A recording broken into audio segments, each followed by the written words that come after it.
The door slams behind you with a sound that doesn't fade, settling into your chest as you stand in a corridor that feels too narrow for breath and too bright for comfort. Fluorescent lights humming at a steady pitch while the air stays cold and controlled, carrying the sharp scent of disinfectant over something older that never leaves. You hesitate for a fraction of a second, and that is enough for the eyes around you to measure you, your size, your posture, your hesitation, before a flat voice gives an instruction and you move, learning immediately that stillness here has weight. Processing is fast and precise. Fingerprints taken, a photograph captured without warning, a six-digit number assigned and repeated until it replaces your name, which is used only once to confirm a record before disappearing entirely. Your clothes are taken, replaced with stiff, identical fabric as you change under observation, without privacy. Then you are categorized, assigned, and placed in a cell measured to limit movement without stopping it. A steel bed bolted to the wall, a thin mattress, a toilet humming faintly, and a door that closes with precision rather than force, making it feel permanent. Routine replaces time almost instantly. At 5 o'clock, the first count begins under lights that never fully turn off. Keys striking metal in patterns you learn faster than speech. Your number called and answered with exact timing because too slow is noted and too fast draws attention. Meals lasting minutes, movements controlled step by step until days dissolve into sequences of wake, count, eat, move, return, count again, lock, and wait, repeated until hours no longer matter. You begin to observe because observation is survival, learning who speaks and who stays silent, who controls space and how distance communicates more than words, adjusting yourself in centimeters to avoid sending the wrong signal.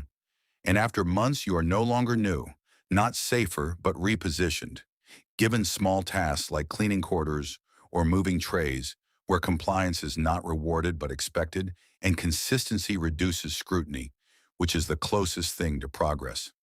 Over time, your movement expands slightly, controlled access granted in measured minutes, where you learn unspoken rules. Never ask direct questions. Never take the last of anything. Never react immediately. Never appear idle. And you follow them without instruction because advancement here is procedural, quiet, and without recognition, eventually being given responsibility over small groups where you hold no authority but full accountability, correcting behavior carefully because any mistake reflects back on you. And this is where compromise begins as you enforce rules you did not create and adjust your tone and posture to match expectations. Beneath the visible structure, you learn the hidden system, where requests are indirect, silence carries meaning, and survival depends on creative compliance, following instructions exactly as given rather than as intended, delivering precisely what is required because deviation invites risk. And as years pass, the outside world fades into incomplete fragments, conversations becoming shorter and emptier, relationships thinning without conflict, letters losing urgency until isolation becomes stable and predictable. Your identity reshaped around efficiency, anticipation, and control. Then the crisis forms the way it always does. Small, almost invisible.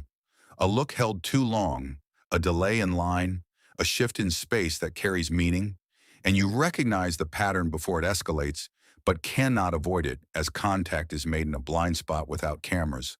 A push that is deliberate rather than emotional. Bodies closing in, not chaotically, but with purpose.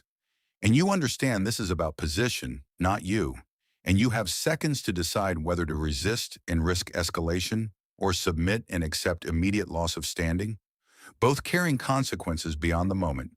So you calculate and choose a controlled response that balances between the two, minimal and precise, enough to hold position without expanding the conflict. And it works only partially as the moment dissolves without resolution and your margin narrows.